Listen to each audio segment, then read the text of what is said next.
কি এক টেনশনে। সামনে আসছে প্রিটেস্ট পরীক্ষা। এই যে এতগুলো বইয়ের মাঝে আমি কোনো বইটাও ভালো করে শেষ করতে পারছি না। এমনিতেই আমি আছি এক চাপের উপর। কি বলবো, সামনে আসছে আবার ফিফা ওয়ার্ল্ড কাপ। আছি এক চাপের মাঝে, সামনে আরেক চাপ। বিশ্বকাপ আসে আবার 4 বছর পর পর। খেলা না দেখলেও উপায় নেই, খেলা দেখতেই হয়। কিন্তু এই খেলাটা আমাদের ফিফা ওয়ার্ল্ড কাপ প্রেমিকদের জন্য একটা বড় উৎসব।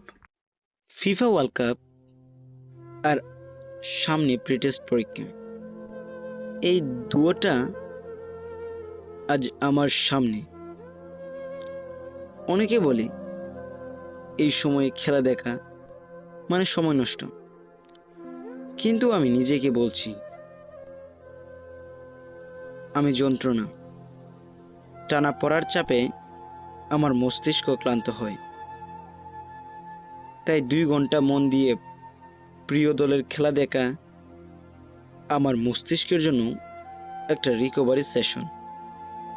তবে আমাকে সত্যটা মানতে হবে, খেলার 2 ঘন্টা চেয়ে বড় সমস্যা হলো আমার অলসতা, অযথা সময় নষ্ট করা, ফোন স্ক্রল করা, সোশ্যাল মিডিয়া অহেতু সময় কাটানো।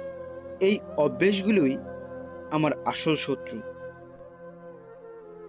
আজ থেকে আমি প্রতিজ্ঞা করছি, আমি আমার অলসতাকে ছাঁটাই করব। আমার মন্ত্র খুব সহজ, আগে কাজ, তারপর আনন্দ। দিনের সবটুকু পড়া শেষ করে পরে আমি খেলা দেখব। যখন জানবো যে ম্যাচ দেখার এই আনন্দটা আমি আমার পড়ার বিনিময়ে অর্জন করেছি, তখন সেই জয়ের স্বাদটা হবে 1000 গুণ বেশি। এখন থেকে আমার রুটিন হবে একদম স্বচ্ছ। পড়ার টেবিলে আমি ডিফেন্স, আর আমার রেজাল্ট হলো গোল, যেটা আমার লক্ষ্য। ফুটবল ম্যাচ আসবে, কিন্তু আমার এই প্রিটেস্ট পরীক্ষার দিনগুলো আর ফিরে আসবে না। আমার জীবনের আসল ট্রফি ফুটবলের মাঠে নয়, আমার পরীক্ষার রেজাল্টে লুকিয়ে আছে।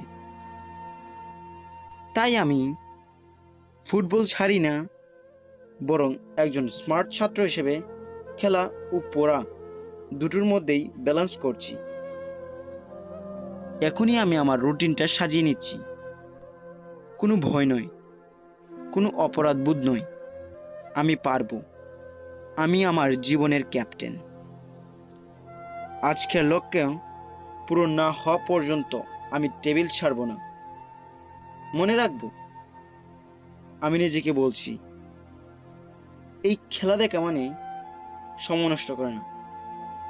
এই খেলা দেখা মানে নিজেকে বলা অন্য অযথা সময়ে এই খেলা দেখার 2 ঘন্টা সময়টা দেওয়া, যাতে খেলা দেখার সময়টা রিকভার হয়ে যায়।